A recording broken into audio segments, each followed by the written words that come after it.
Cyanide Dread by Tem Gaming. Narrated by Creeps. Hi, my name's Zach. I used to be an ordinary citizen of Thornville, Ohio. But I'm not there anymore. Let me tell you how I lost everything.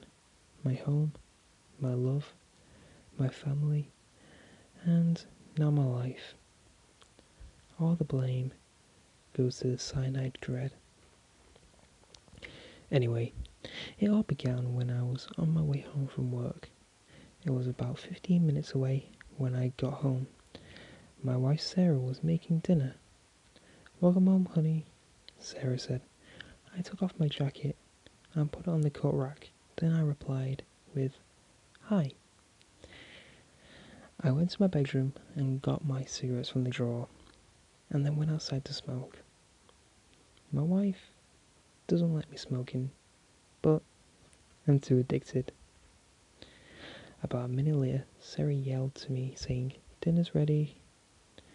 I replied with, "Come in." I was hungry. Sarah made me steak, green beans and rice. It was delicious. "So, how's work?" she asked me. "Good. My boss said if I keep up the good work, I might get a promotion." I respond happily. "That's great, honey," she replied. She sounded as happy as I was.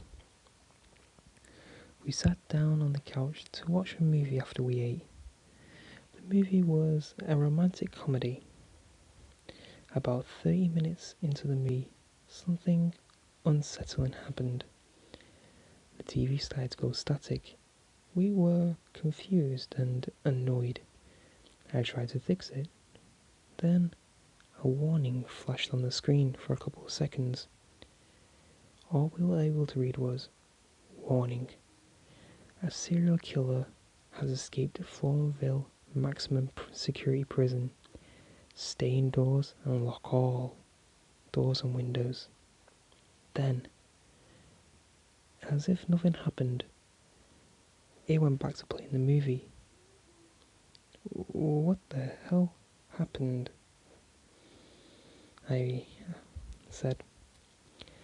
But Sarah's already at the front door, locking it. I quickly got up and went to the back door to lock it.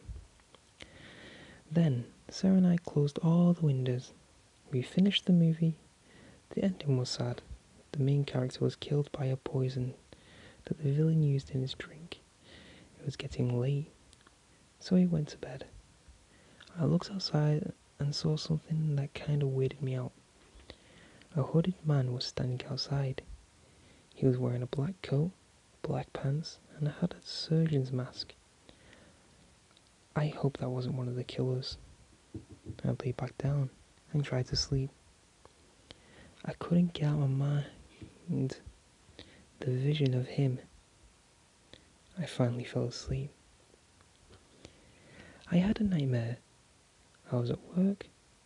All looked normal, but I knew it wasn't. I felt like someone was watching me. I felt sick. I didn't know why. I went to the bathroom. I was sitting near the toilet, ready to puke, but that never happened. I got up. I went to leave when I noticed the door was gone. Where did it go? Then I turned around and saw a tunnel open before my eyes. I entered.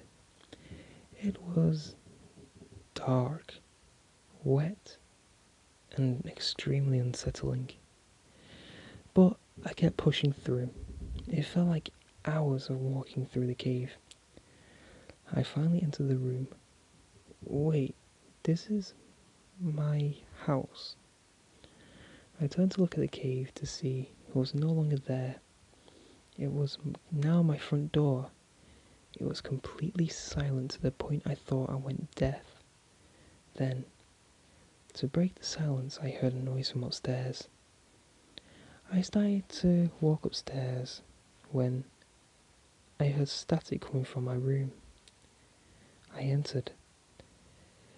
There was static in the TV in my room. Then a message popped up. It said, "Behind you." I was scared, but my body turned around on its own.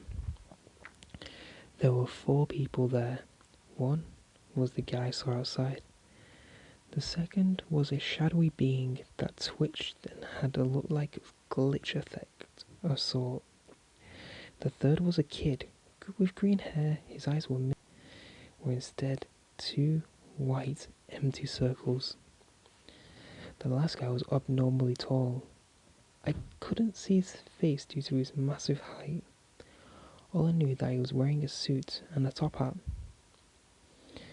The person I saw outside said, "Found you." Then he took a bottle out of his jacket. He made me chug the bottle. It tasted disgusting. Then I felt the pain in my body. I fell. I was super dizzy. As the tall guy leaned down to my normal height, I finally saw what I couldn't see earlier. He was wearing a yellow mask with a smile on it. He said, "Don't look so down. Put a smile on your face. Everything will be okay."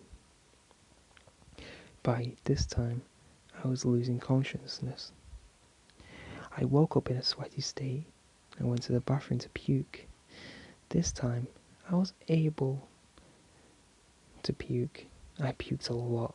Pretty much all of that steak and rice was in the puke. I went to get some water to clear my mind. I went to the kitchen and got some water. I heard a knock on the door. I went to the door and looked through the window on the door. There was no one there. I went back to drinking my water. Then, out of nowhere, my body was in immense pain. It was like the pain in my dream, but 20 times worse. I fell to the ground and looked up. He was there. The man with the surgeon mask. "I'm sorry, it had to be like this, Zach." I got weaker and weaker until I blacked out.